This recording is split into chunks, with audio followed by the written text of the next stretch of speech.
Good evening. This was a very difficult process and decision for me personally, because I've been a strong believer that publicly funded stadiums have notoriously been bad deals for taxpayers. This doesn't have to be the case, but it's not easy to break the cycle we've seen historically across the country that is the case. There aren't many conservatives, I might add, that are elected officials left here in Charlotte, but as your neighbors, we make up 20% of this community, and you should know we take these decisions very seriously, and we set a very high bar for even considering topics like this.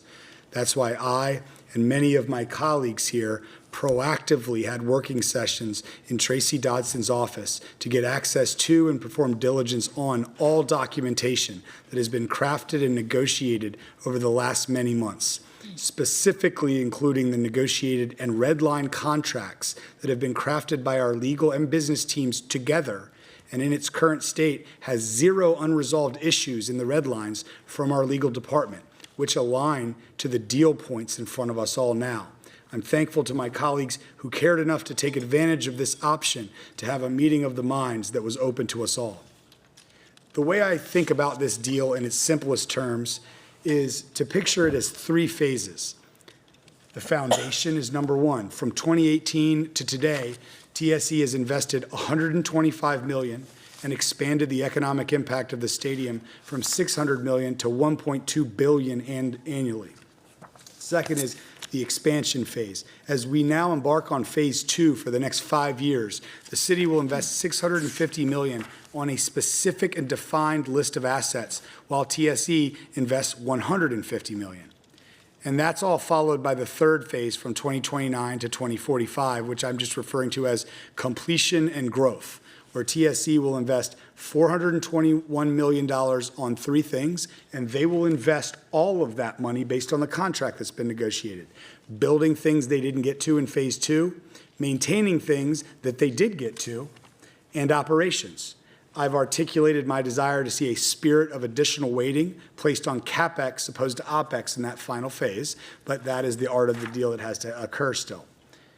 I have also requested in the final phases of this contract execution that we ensure that overtime pay is competitive with peer cities for CMPD and our first responders, that we ensure those officers required to serve on versus off duty due to staffing shortages in the department be paid at off-duty rates, and ensure those payments be made in a timely manner to the department for smoother budget processing. So the question that's left for anyone watching still at this point is, how do you know if this deal is good or not? $54.3 million in taxes will be generated annually in the MSA here, which means that we will have an 11.9-year payback period. Additionally, I, as a person deeply skeptical of this type of modeling by nature, believe we have made a forecast that can be trusted. The study that was done based on 2023 actuals, not forecasting. We've also performed comparative analysis on these forecasts alongside two other major league team stadiums as an additional mechanism to ensure numbers we can count on. In addition to that payback period, there are four quick reasons that have helped me come to the conclusion that this is the best stadium deal in the United States over the last 15 years.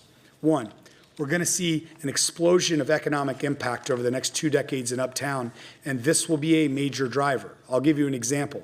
The U.S. Performance Center has been working in real time right now to recruit the World Military Games to Charlotte in 2027.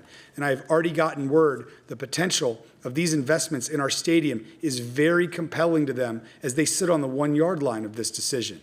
That win would tee us up to win the 2031 Pan Am Games, which would then position us for the 2040 Olympics in Charlotte. I am fully convinced TSE is viewing the stadium not only as a great place to watch a game, but a massively powerful economic tool for our city.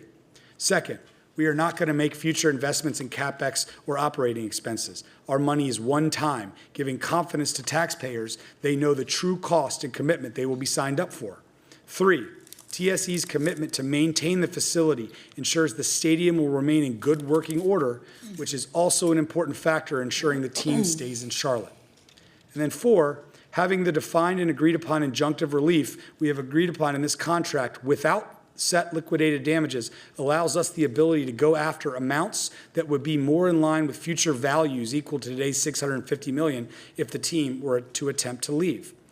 So I'll just say it simply. We will recoup our $650 million entirely and be in a profitable situation starting in year 12. The team almost certainly would not be able to leave here. In addition to this ironclad contract, I've been assured by people I trust this won't happen. And if in an unlikely scenario they do leave, we will be able to recoup our entire investment in addition to the ROI from tax revenues. So I'm going to vote for it. And there is absolutely no reason for us to vote for this substitute motion on the table. The work has been done, and those who haven't seen it chose that path. I have an RCA here on my phone, dated 4/22/2013, that says, in Action B, authorize the city manager to negotiate and execute reference agreements in conformance with the above business terms. Before Patrick Baker's time here, this was our standard protocol. This has been a consistent precedent of how we've done all of our deals here in Charlotte. Thank you. Thank you. All right,